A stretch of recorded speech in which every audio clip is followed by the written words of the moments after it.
Hello, welcome to For Sacred Gifts podcast on the Be Here Now Network. We're very excited for you to be tuning in and listening to this powerful woman, loving.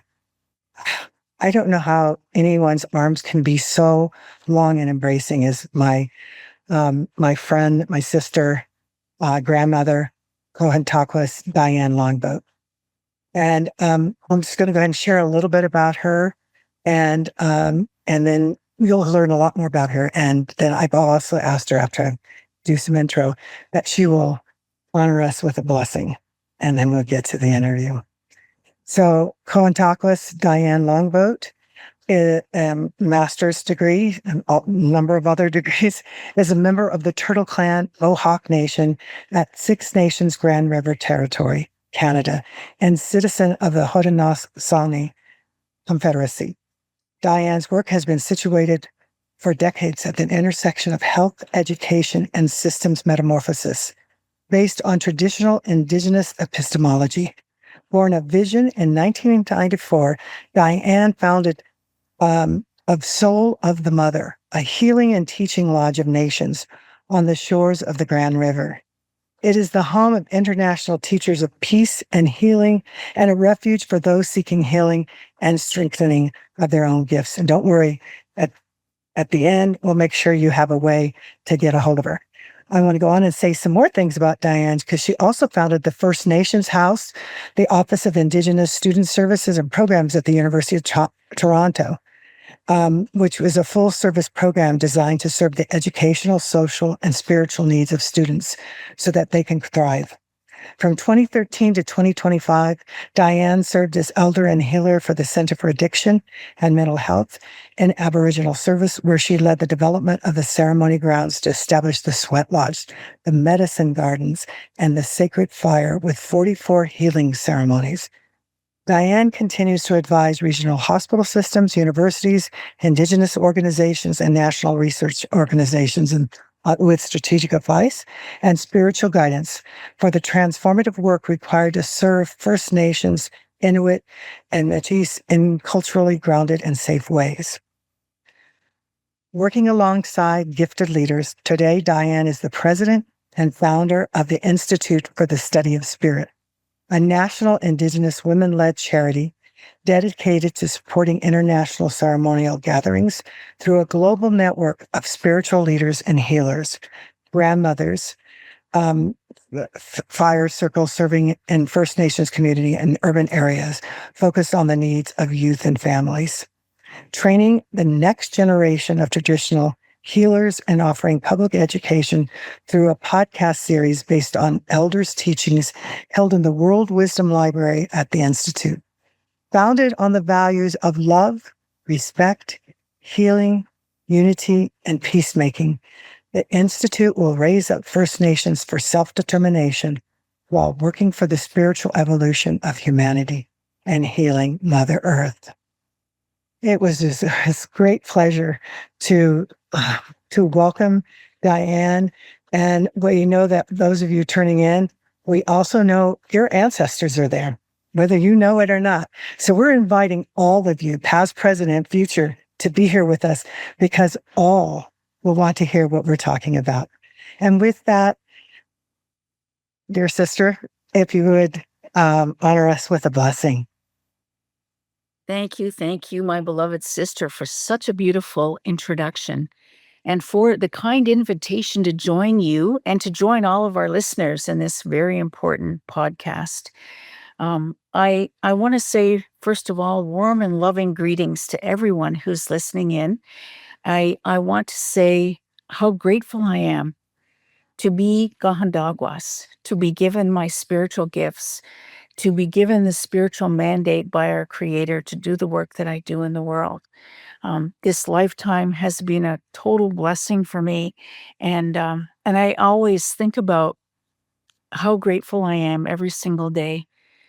Living in the community is on family land where I grew up is such an incredible gift to me.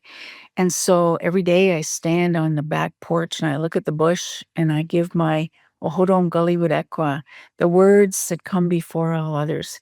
So it's a long version, but I'm going to give you the short version today so that we can open with our minds collectively focused on the important topics that we're going to cover today that I hope will resonate in your soul. So please join me in whatever faith tradition or language that you prefer. Join your thoughts and your invocations with mine. Yawa songwe disam kanalumkwa, gahandagwas yumyats. Yawa scano sewagwego, gahandagwas yumyats. I'm so grateful to you today, Creator, for that gift of life, for one more day, that we have been given everything that we need to thrive in this world. And we look to you and the great vision that you had of creation, that you placed inside our Mother the Earth, a powerful gift of love, so that every single day, all the food we eat, all the waters we drink, all the medicines we consume are from our Mother and from the love that she carries for us. Today, we think about all the plant life, the animal life, the bird life, all the living beings that are in the great waters of the earth. And we're so, so, so grateful that they are companions to us, that we have a duty and responsibility to them to take care of them. And for those four winds that are refreshing and cleansing Mother Earth, for the Ladiwelos, those thunder beings, 10 different kinds of thunder beings that visit us at different times of year, different colors and sounds and shapes of their lightning that heal Mother Earth, the rains that they bring that heal Mother Earth and heal all of humanity. So today, Creator, we think about the stars that represent our ancestors, our beautiful, beautiful grandmother, the moon, who takes care of fertility, the magnificent and powerful grandfather sun, whose light gives life to the world every single day. And he teaches us as that great warrior, walking across the sky every day, never failing in his duties for the Creator, teaches us to never fail, teaches us to be strong, teaches us to have faith in the calling that each of us has been given. We honor all the ancestors, oh, so many ancestors joining us today.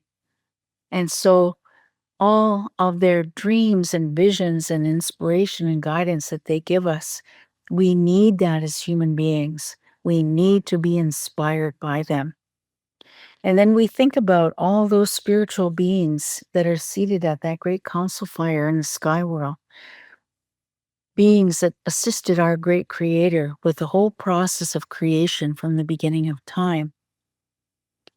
They heal us, they protect us. They also give us guidance. They also give us the sacred messages that we need to be able to move forward as a family of human beings, knowing our duties and responsibilities, meeting the challenges that are put in front of us. And so today, Sangwe Disong, our great Creator, we acknowledge and give thanks for all those beings.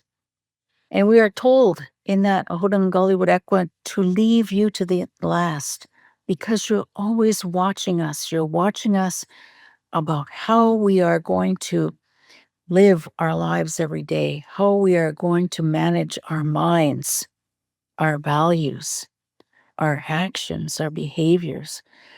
We know that you're watching us in that great remembrance of gratitude for everything that has been placed here on the earth for us. And truly, truly, through these words that come before all others, we express that gratitude for life, for each other, for this opportunity to be a human being at this time period, which is the most incredible time period in the whole history of humanity. And we have been given that gift of life during this time, and the gift of a challenge to bring our gifts into the world to make it a better place. So with these words, Creator, we give thanks to you this day. We're so grateful that you have shown us this path forward as Ongwehongwe people, as Indigenous nations of people, and that we have the ability to share now. Nyawa, miigwech. Thank you. Thank you so much, relatives. Thank you, dear sister Anita. Thank you, Grandmother Diane. Thank you so much. That was beautiful. And I just invite everyone to continue. She's opened it all up for us. And so just continue listening with the softest part of your ear and the expanding heart with all this love that Diane put into, shared with us, the beings that are with us, and all the love. So, so much. I think I want a 5 hour, but nobody will listen that long, but they would if it was you.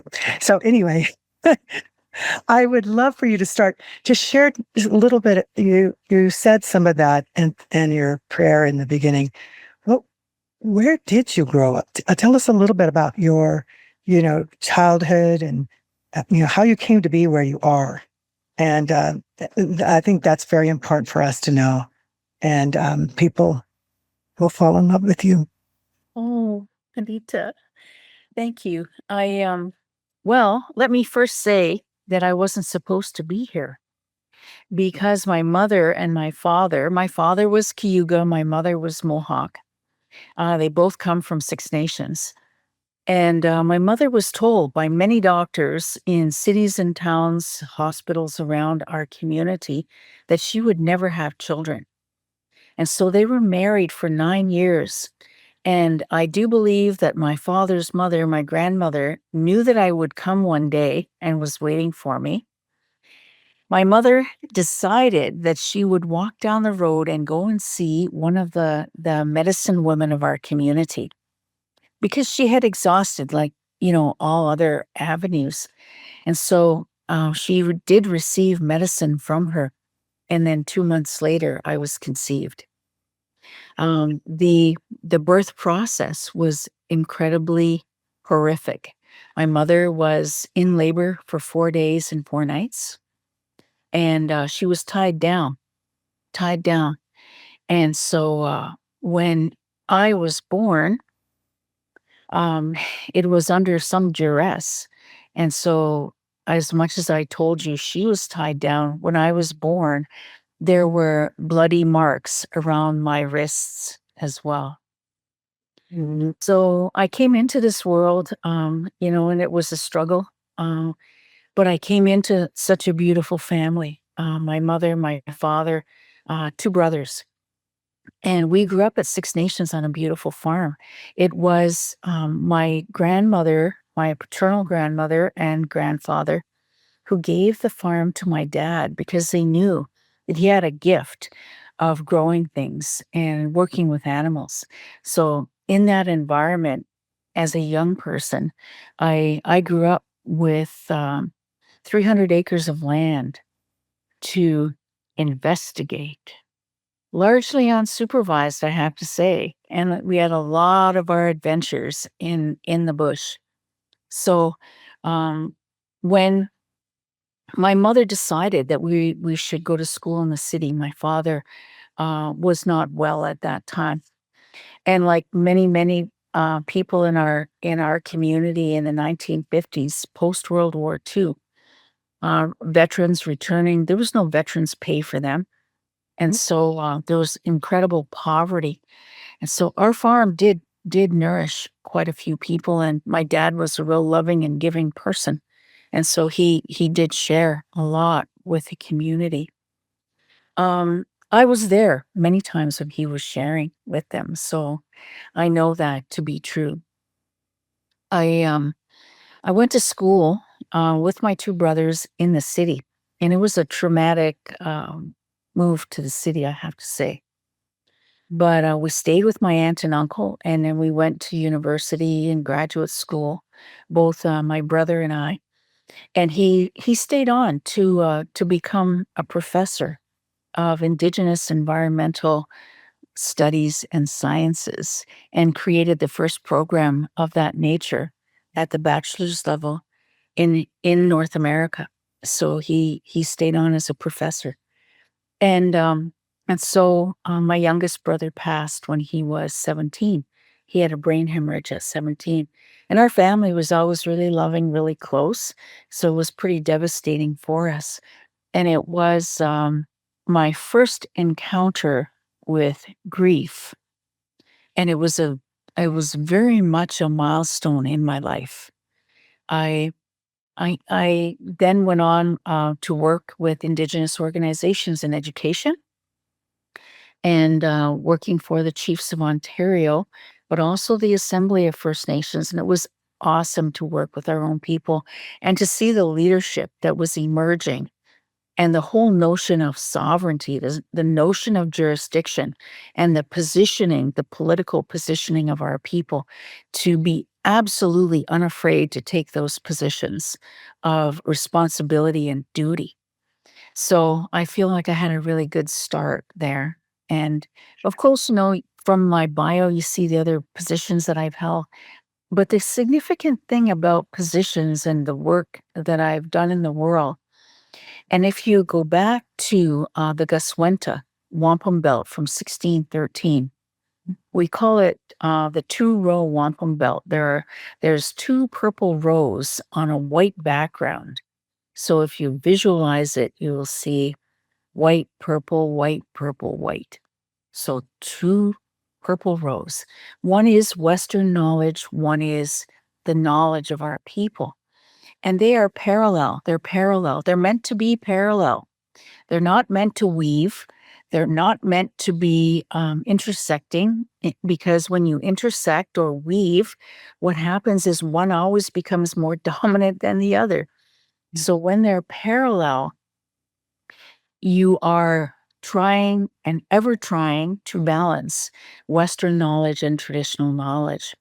And so that's been the work of my life, is to bring traditional knowledge systems, spirituality, ceremonies, dreams, visions, teachings, bring that into the work that I do as a fuel for that metamorphosis in systems.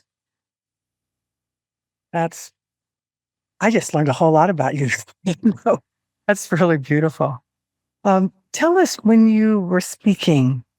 I think people hear this weird word periodically, but I don't think they really understand when you talk about the people and our sovereignty and what that means, not just our people, but sovereignty of spirit, sovereignty of mind, whatever. I know you can speak really eloquently about it, but I think that's an important thing for us to grasp at this time. It is. It is ever more important because of the presence of the internet, gaming, gambling online, all of the I would say the social media, which endeavors to program our minds in a particular way and pulls us away from the importance of human relationships, pulls us away from the real gifts that we have to look at someone, to feel their spirit, to understand um, the background that they come from and appreciate them. So when you're online or you're emailing or you're working social media, you don't have that connection. And I remember my brother saying to me a while ago, he said, "What do you think we should do, sister, about joining Facebook?" And I said, "I'm not joining Facebook. I have real friends. I don't need Facebook friends." The likes and the don't likes and all. Anyway, so we had a kind of a good laugh about that. But I think the whole point of this is that we as Haudenosaunee have that concept of a good mind. And there's three elements to that good mind. The first element is Gasanstanshala, the whole notion that there is a great life force. We would say Songwe Dison, the one who made all things. That we're beholding to that great life force because that great life force breathed life into us, gave us our spiritual destinies, gave us our mandates, gave us our gifts. And so we're beholden to that force in the sense of how can we then fulfill the destiny that we've been given to make the world a better place with the gifts we've been given? That's a question. And, the second part of it is to keep that good mind. So that good mind is based on one law of love, one law of love for all life, all humanity, all of creation. It is also based on respect because we're going to see differences many places, differences in science, differences in technology, differences in philosophy, in faith traditions, in cultures, languages, ways of being in the world. And so, that respect is so important because difference is not to be feared.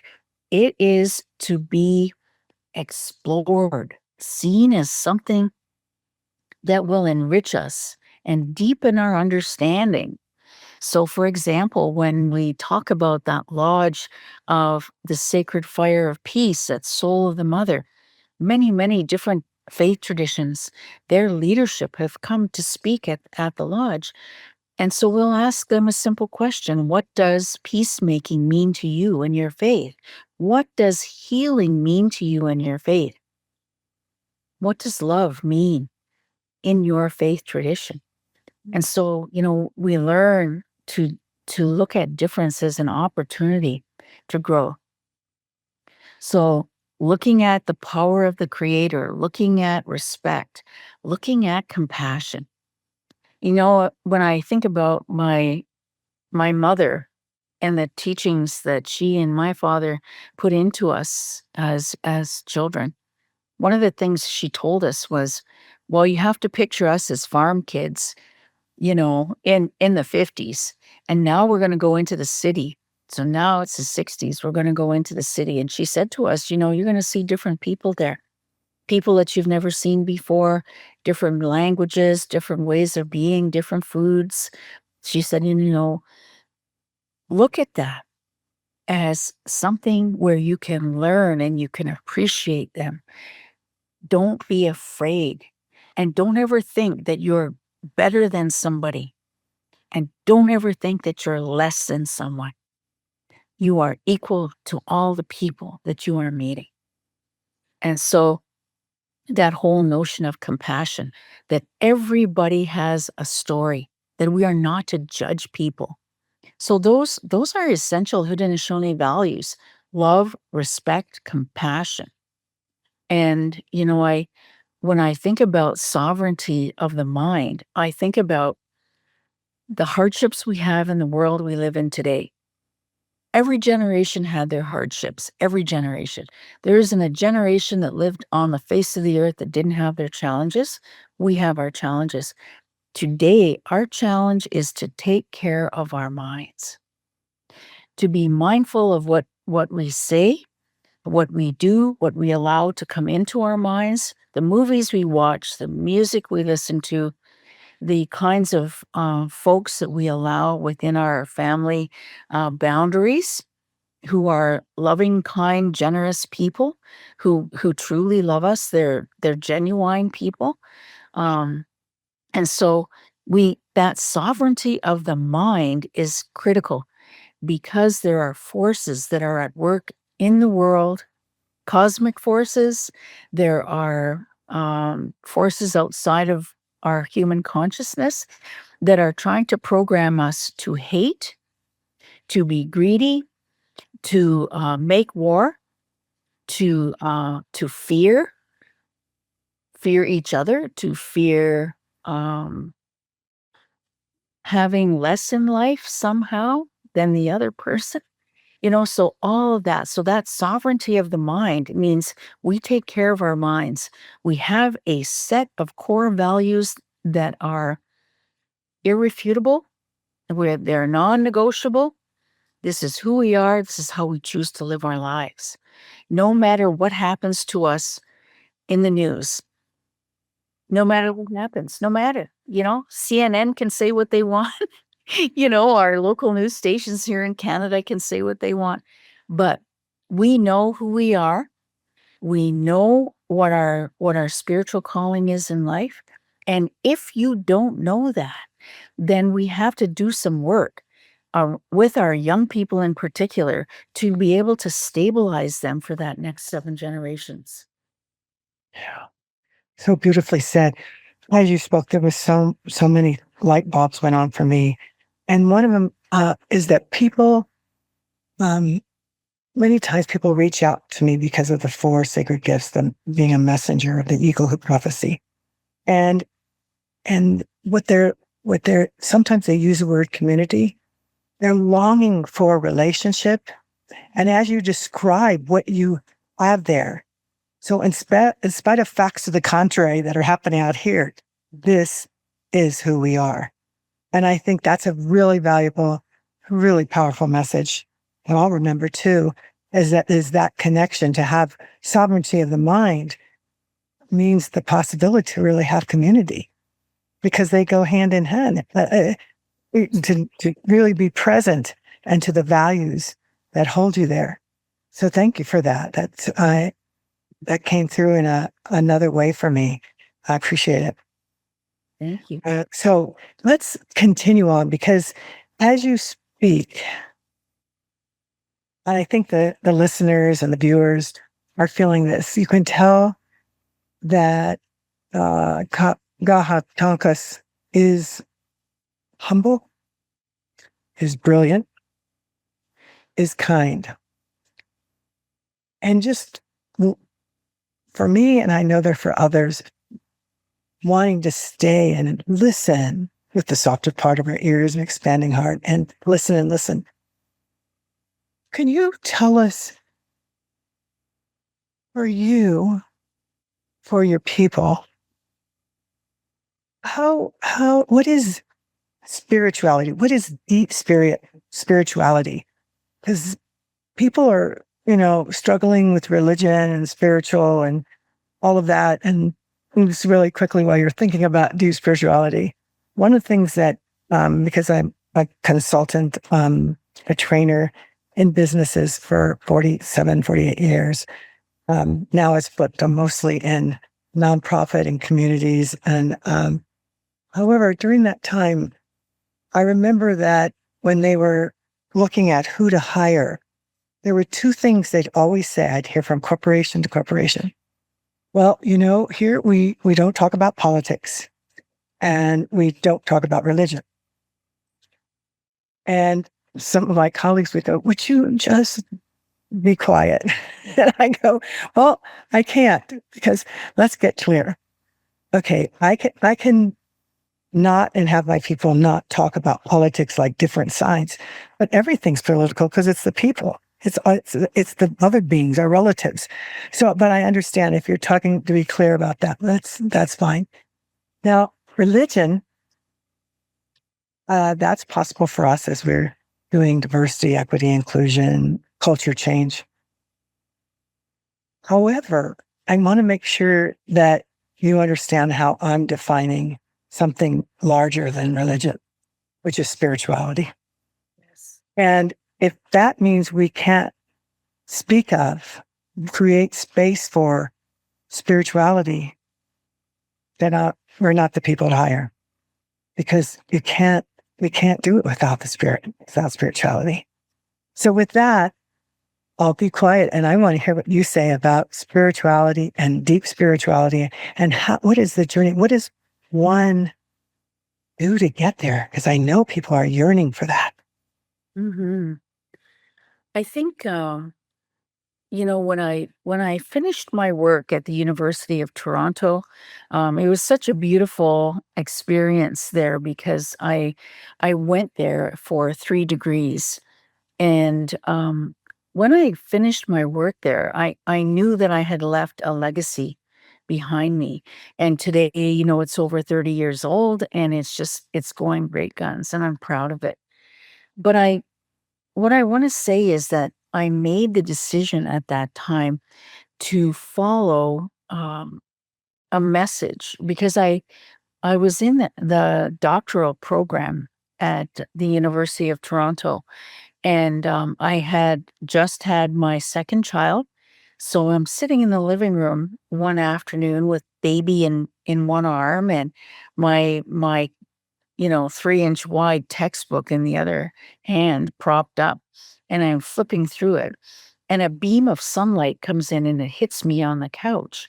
And in that beam of sunlight, there was obviously an ancestor that traveled and said to me, "You are going to close that book now, because everything that you need to know about moving forward and bringing change into the world, we are going to teach you."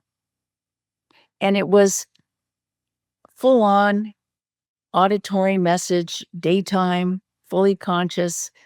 I closed that book and I never looked back. And I went into the bush with First Nations for 20 years doing healing ceremonies, from the East Coast to the Rocky Mountains in Canada to south to Virginia in the US, and then internationally as well. And one of the things that I found was exactly what you've said, Anita, the yearning for belonging, the yearning for nourishment for the soul, the yearning for family, for community, for something deeper than what we have today, which is the single family homes, the mom and dad and kids, maybe the grandparents, friends of family, and then what? And then what? So what is missing for all of us is that deep spiritual connection of community. And that's why I'm so happy to be living at home. Clan, family, community. There's something really powerful about that sense of uh, big family belonging. And so traveling and seeing people really looking for that nourishment, what I saw was a lot of surface spirituality. People signing up for a certain teaching session, folks signing up for a particular spiritual practice, people who were going from teacher to teacher to teacher looking for someone who is going to guide them on their own journey of healing. And so I think that, you know, the big challenge is for folks in urban areas because they're not connected to a sense of community. They're not connected to the land. And so I've always viewed our people in cities as more high risk. And yes, there's incredible poverty among our people in community living on the land. But, we're almost ready to take that instead of being at risk in city, because trying to develop your spirituality in the city is really tough. So what what we end up seeing is a lot of surface spirituality. Oh, we're going to make our regalia. We're going to have a drum circle. We're going to have a talking circle, sharing circle. And if people are lucky, they'll have a healing circle. But when we think about the deep spirituality of rejuvenating the nations of our people, we have to look to community. We have to look to the land because it was the spirit of the ancestors and the spiritual beings helping the creator that brought our teachings, our messages. And it was the land that supported us to live those messages. And so, deep spirituality, is not signing up for a course. It's not signing up for a workshop. Deep spirituality means that you're going to first and foremost pray for your teacher, because when you're ready, that teacher will appear. That teacher will hopefully be connected to community, to lodges that will assist you in the journey of your own healing and self development. Because, see, that's what healing really is for our people. It's self development, it's knowing yourself, your gifts, and your purpose in the world. And so, when I think back on the things that I went through to try to learn about our way of life, not just as Haudenosaunee, But, looking at the neighboring nations to us, the Lakota Nation, the Anishinaabe Nation, I've spent a lot of time in ceremonies with them. So grateful, so, so grateful for their teachings, for their lodges, but it took a lot of sacrifice.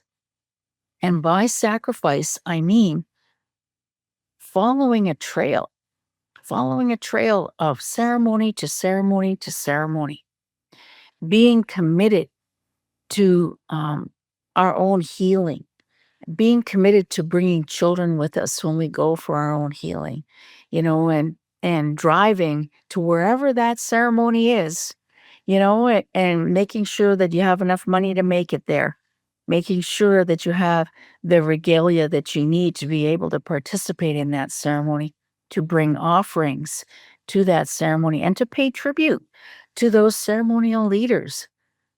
There's sacrifice involved. You need to determine how you're going to spend the limited amount of money that each of us have. And so if you place ceremony first, then that's the benefit that you're going to get back out of it, is your own healing, your own teaching, your own personal transformation. So there's suffering involved in that, because those ceremonies are demanding. They're physically demanding.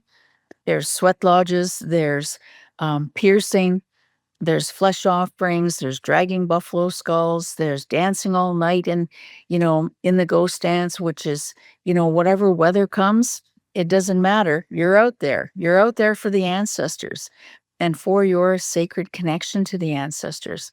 So there's sacrifice, there's suffering. And I always, always in the work that I've done spiritually, make sure that the teachers that I find are deeply connected to the original faith traditions. So, and my training has been, of course, with our people, but I've also seen um, ceremonies with other faith traditions, and I do support those ceremonies for the teaching and the depth of teaching that they bring to me. They help me to appreciate even more what our people carry. And it's not as if I'm moving into their realm of being Hindu, Muslim, Christian. It's not that. It's about understanding the beauty of everything that they're talking about and saying, oh, when our people say this is in our ceremonies, this is what they mean. Now I get it. So we learn from one another like that. But there's suffering and there's sacrifice and there's authenticity and integrity involved in finding the right teachers, in finding the places where you're gonna grow and you're gonna transform into the being that the creator wishes for you to be. Thank you. As you're saying that, perhaps people listening, they're tapping into parts of their journey, um, and the understanding that there is suffering involved. But there's also, even as you say that, I feel the joy because that suffering gets to help process and getting to be in the presence of, be part of the everything that's sacred. And so as you said that, one of the things came up for me, Diane, is that again, when companies, businesses call, they generally have heard about the Eagle Hoop prophecy and they really want those gifts. But the gifts they want are the third and fourth, which is the gift of the power of unity and the gift of the power of hope in action. And so, when that prophecy came to be, Spirit said it's all of them. So what I usually say is, we can begin where you want to begin, but I need to let you know, and I will throughout our working together, that you will never, ever, even though you have big vision and ideas about hope and unity, unless you do your forgiveness, unless you do your healing, it will only be so big. And for those of us who know And most people have something, whether or not they chose to forgive the unforgivable. It's a huge thing because I know for me, what you're talking about, that journey, for me was the journey of forgiving the abuse, the physical abuse that I grew up with, right beside this beautiful elders and teachings. But then there was this secret, and also the race related murder of my father. And what I hear you saying, which I love, is that this is your journey. And that journey of yours is going to have its particular, but you can't sidestep. You really can't, because you're just saying the words, but you're not actually living and being. And so to draw that unity, to be a part of really modeling and caring for that, and the really hopeful in action kind of things, it's you don't even have to say that if you're doing your healing and your forgiveness, and it's not like it ends, but you just the key thing, what I feel like, what you're talking about, and you can tell me if I'm off or not, but what I have found is that when you accept, but not only choose that suffering, not masochistic, not wanting it, but what happens over time, every time that there's another healing, another level of growing and learning with some suffering, what happens is I find I don't spiral downward in the same way. It may be really tough, but there's not the spiraling downward and getting stuck. Instead, it's like a river flowing. And so it could be a tough spot in the river, but then you flow. So I don't know if that makes sense to you too. Oh, it sure does. It sure does because, I'm always of the mind that I listen to our Hopi grandfathers where they say, when there's change that's coming, um, there's a big river that's flowing in front of you, and the strongest current is in the center. So jump into the center because you want to be part of that change. You want to fuel that change. You don't want to be crying on the edge of the river, hanging on to the reeds and the branches, saying, "Oh, please let it be the same way as it always was. I had my house, I had my car, I had my job." No, we need to be out there in that center of the river, just like you've said, to embrace the change that's happening, embrace our own changes.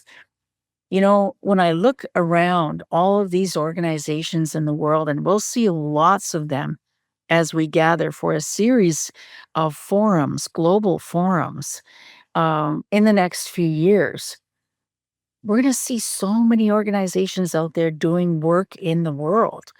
And what's significant to me is that we are doing that work one person at a time, one person at a time. There's a great awakening of one person at a time. That's what healing means, is that it's a great awakening. It's a great remembrance of your your ancestors, your lineages, your calling, your destiny. It's an awakening of self and family and also, your lineage. So when I think about that, I think about how important it is, to look at that river and to say, let's do this. Let's do this no matter what it takes, no matter how challenging it is, because that joy that you spoke of, there's when you finish a ceremony that is incredibly difficult, or you've come through a healing for yourself that's incredibly difficult, there's a joy and a peace that comes with that that no one can describe.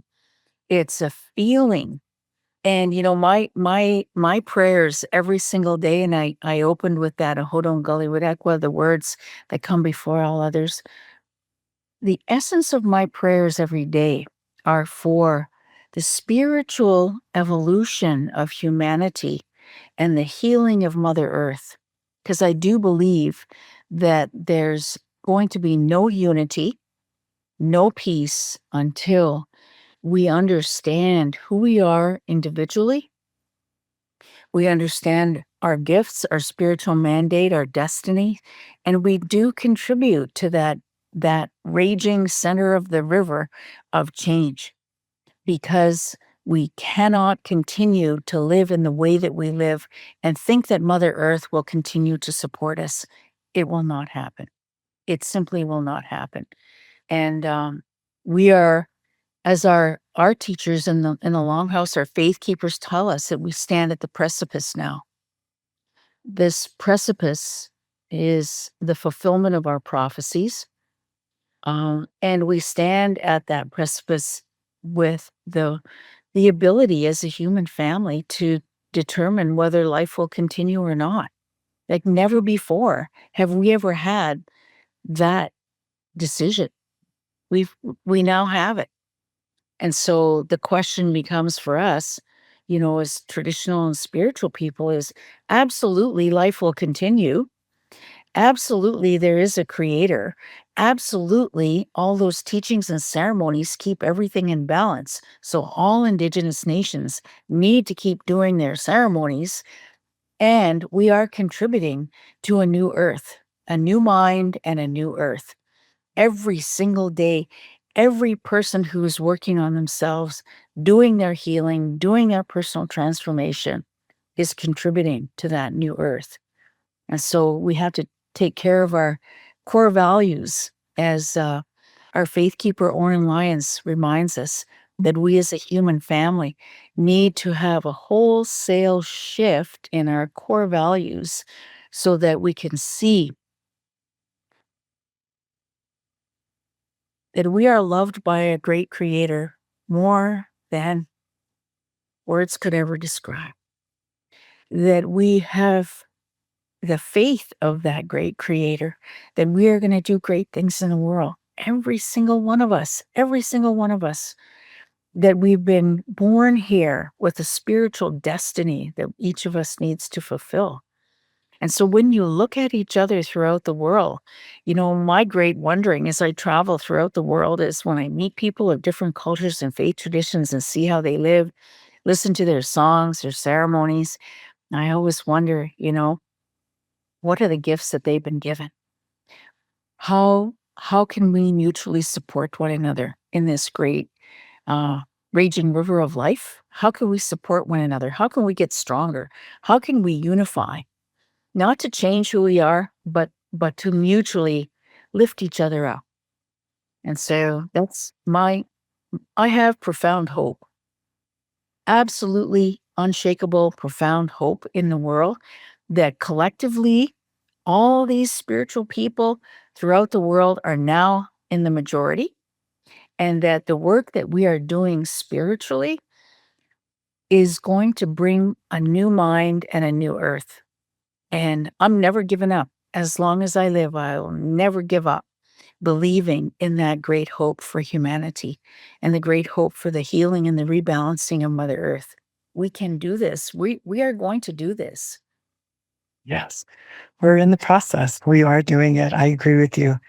I want for people listening, I'm just trying to sense what they might be thinking. The beauty of what you talked about, the community, the core values, the belief in the great mystery or God, whatever you want to call that, but it's creator. That when you speak, you are talking to all of us. Those who say they are native, Indigenous, and those who are not.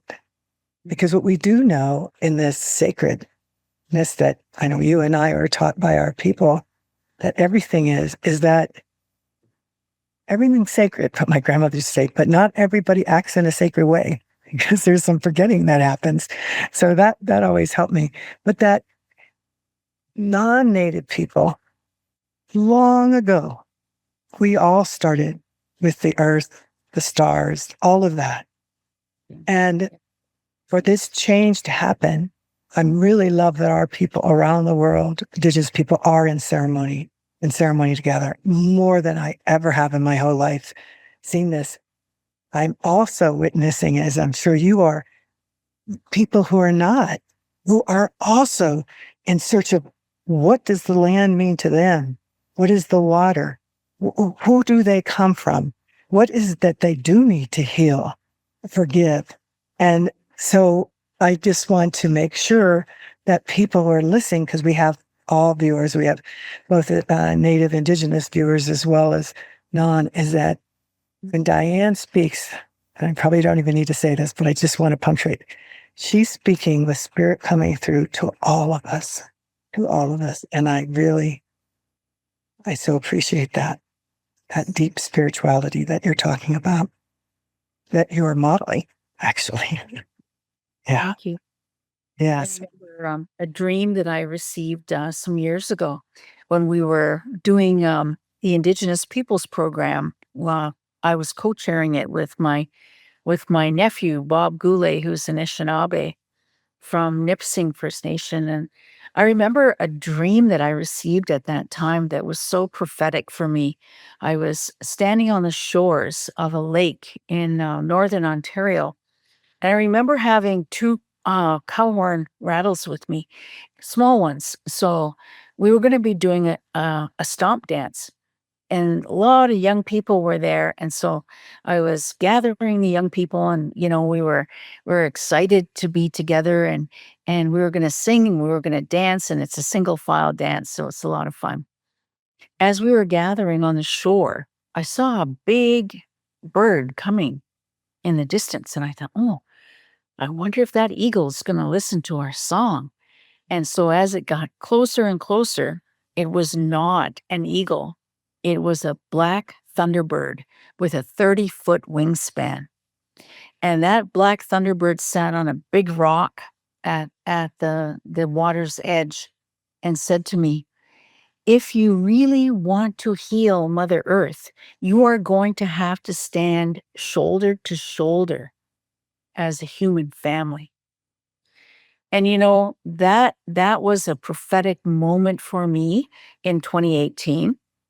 And it took me back to 1994 when the buffalo came to me and told me about that sacred fire of peace that was going to burn in the lodge of Soul of the Mother, which was named by Mother Earth, by the way. So that at that time, the buffalo told me that when I was strong enough, the lodge doors were going to open and that I was going to admit white people, black people, and yellow people to our Ongwehongwe Lodge.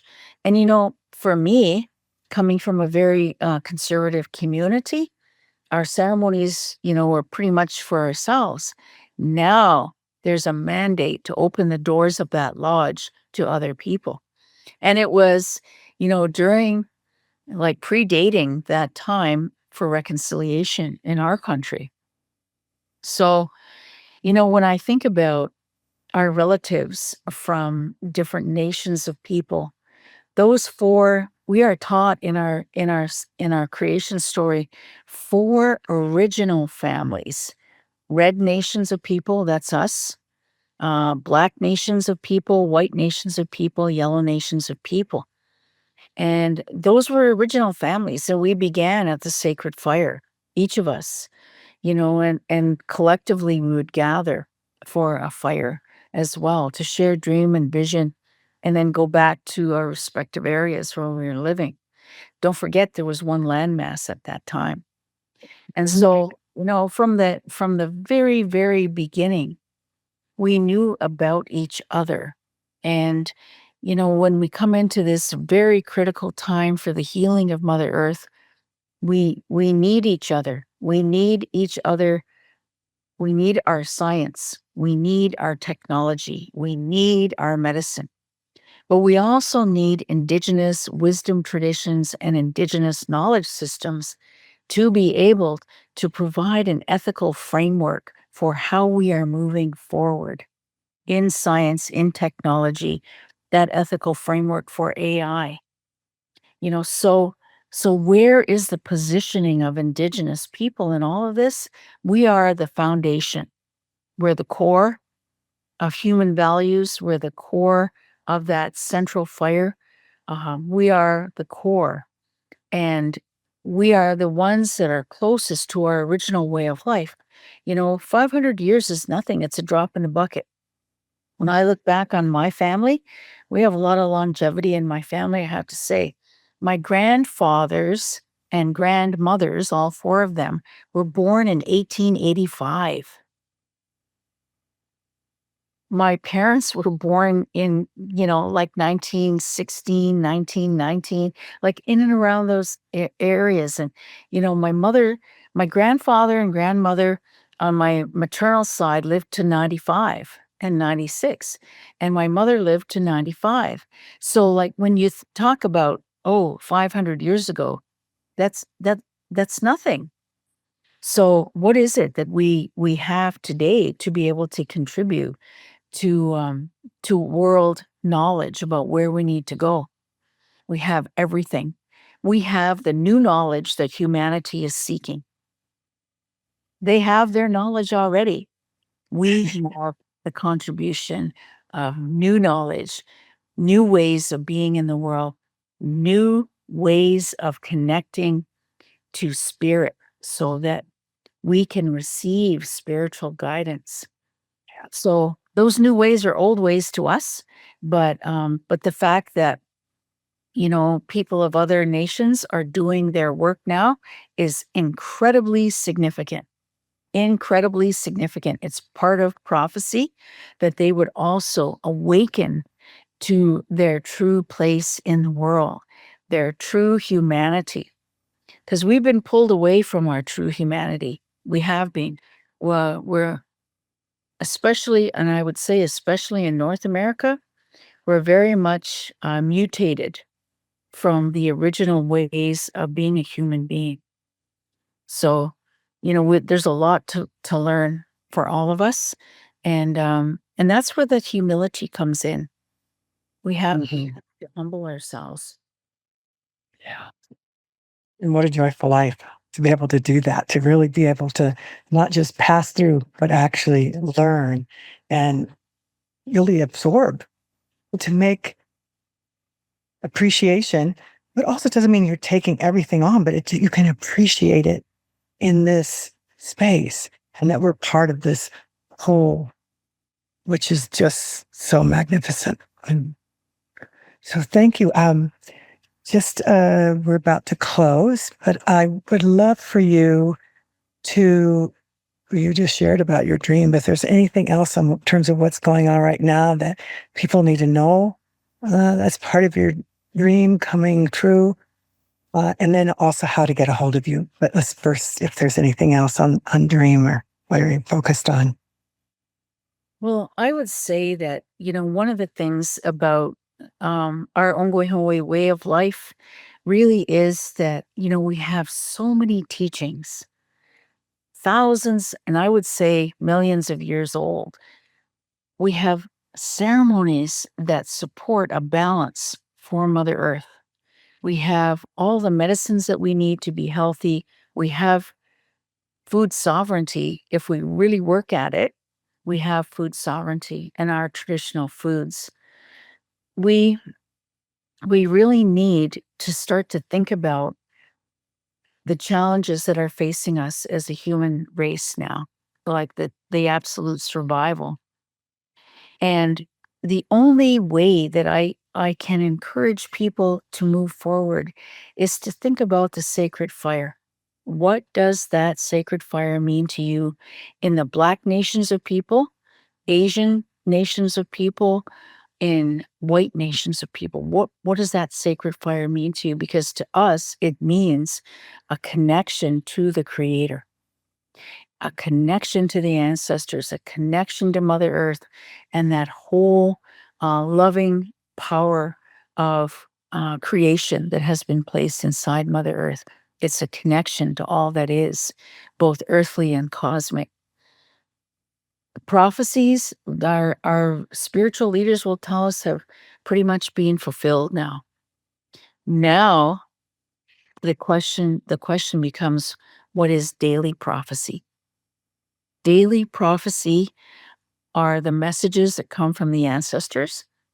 Daily prophecy are messages that come, auditory messages from the sacred fire, full on daytime visions, full on nighttime visions, conversations with spirit that that are so conscious as well as unconscious. So, how do we get those? We get those from walking a sacred path, from taking care of our own healing, from being generous, kind, forgiving, loving, caring, and expressing that through our ceremonies, expressing that through our daily modeling of those core values that we talked about earlier, but also expressing it from ceremony to ceremony. We always know that with our healing journey, when the next ceremony is, on to the next one, on to the next one, exactly how you described it, that river of life. And when you move down that river of life, you don't look back. You don't look back at your garbage. You dump your garbage, the old mindsets, old narratives that you tell yourself, old beliefs that you've somehow internalized from what people on the outside have said to you, criticized you, put you down, racist comments. You dump all of that because that is not serving you on this journey of life. And so when I think about the way forward and the building of community and the new core values that we have to emulate and the spirituality and the challenges for our continuous healing, I think about sacred fire. I think about that connection to the creator because every single day there's messages that come from the fire. There's messages that come from dreams and visions, and so we have to, and being outside in the bush, you know, we need we need to be able to consistently feed our spiritual hunger and be convinced that we are part of a new earth that is forming, that we each have a part in that. No one person's part is more important than the other. We're all important, every single one of us. So, I'm so grateful to you for allowing me to share today, to bring some dreams forward, to talk about daily prophecy, and to all those listeners that are there. Thank you for the big hearts that you have, the strong spirits, and for that continuous spiritual hunger, that's never satisfied. If there's an addiction, I would say that that's my addiction. That sounds like a good one. And so counter to the separation, like it doesn't matter. And I feel like on behalf of some of those businesses I talked about that didn't hire because back in the 80s and 90s is like, maybe you can't talk. After 9/11, I would still be doing the same thing. And those companies and others were like, spirituality, okay. Because how can you be of service to my people if you've separated that out? You can't. You can't. So Yeah. that's the good news. And thank you so much. You've said so much that is just working in my heart, and I know in the listeners. And let me just say how to get a hold of you, and you can correct me if I'm wrong. If you want to reach Diane, you would do hello at Institute of the Study of Spirit.earth. Hello at Institute for the Study of Spirit.earth. And that will be written on the website as well. If those of you didn't have a pen or pencil to write that down. And is there any other that's the main contact information, correct? Yeah. Yes. Good. Great. Well, thank you, Diane. And I'm really feel special because I know I'm going to be with you again in another day. And yes, we're doing it Zoom wise, but it's still wonderful, right? Because we can connect. So there's some good things about technology. And thank all of you who are watching and listening. We love that you're here and love that what is being shared is inviting you to look at your gifts and your purpose, your fullness and wholeness of yourself. And so with that, I hope to see you next time with another amazing, wonderful grandmother or elder. And you be well. Thank you.